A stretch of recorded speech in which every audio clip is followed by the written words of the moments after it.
Hey there, this is Matt with Flat Rate Internet Marketing, giving you an overview into our paid ads workflow. Paid ads is structured very similarly to the other work we do in the 90-day game plan, but it is removed from that process. We offer paid ads management as a sort of surplus at the moment, so that if you want to have paid ads for your website, we always think that it works better for results, so we're going to go ahead and do it for you. But it is removed from the primary process, so you usually get a second set of updates to follow your paid ads updates as well. But ultimately, the structure is the same way. We want to do everything on a month-to-month basis. We want to track things weekly and report it monthly. So it's broken down into 4 steps, just like a month would be as well. So we have goals, budgets, testing, and refining. And those are the 4 primary steps that we have. Goals are very simple. Sometimes stupidly obvious. Most of the time when somebody wants to run a paid ad, it's for the same thing. We want more clients, we want more sales. It's fairly obvious what we want to do. But we can get into some different territory, like I want a lot of newsletter signups. I want people to try out this new service so we can test it out in a new market.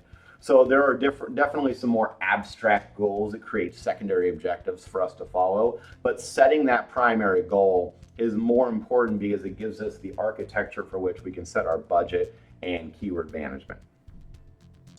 Next is the budget, which isn't as simple as how much do you want to spend per month. It is how much do you want to spend so that you can create a client base from scratch without overexpending. So there's usually a pretty good calculator that we like to use that features things like, all right, the budget is this, the cost per raw acquisition is this, the cost per conversion of that acquisition is this, so that you can really get to the minutia of how much a campaign actually costs and if there's any long-term benefits that we can retain from it.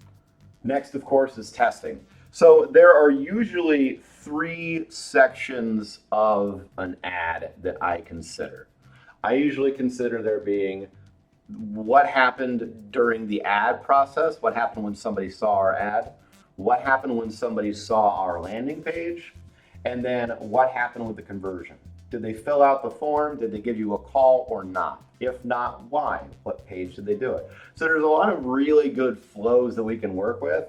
But this is exactly one of the reasons why, we want to work with 10 different keywords. We'll split it up into 5 different ads of 2 with 1 landing page for each, but different contact forms or call to actions. So there's a lot of testing that happens to try and find out what that perfect flow is to maximize our conversions at the minimum amount of cost.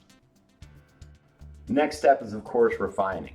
So, we always have the best intentions when we're creating an ad, but there are always going to be issues, mistakes, and problems when it comes to us approaching the material as opposed to a brand new user.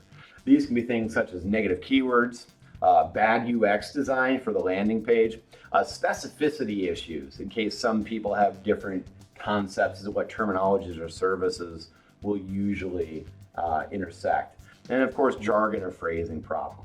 An easy one that explains it's relevant to me particularly is a lot of the times people think because I do internet marketing that I also do IT work. And the 2 are distinctly different services, but since they both pertain to the computer, a lot of people will think that I naturally know how to do IT-oriented work when really it's not in my strike zone. And it's something that I usually face when I'm running ads.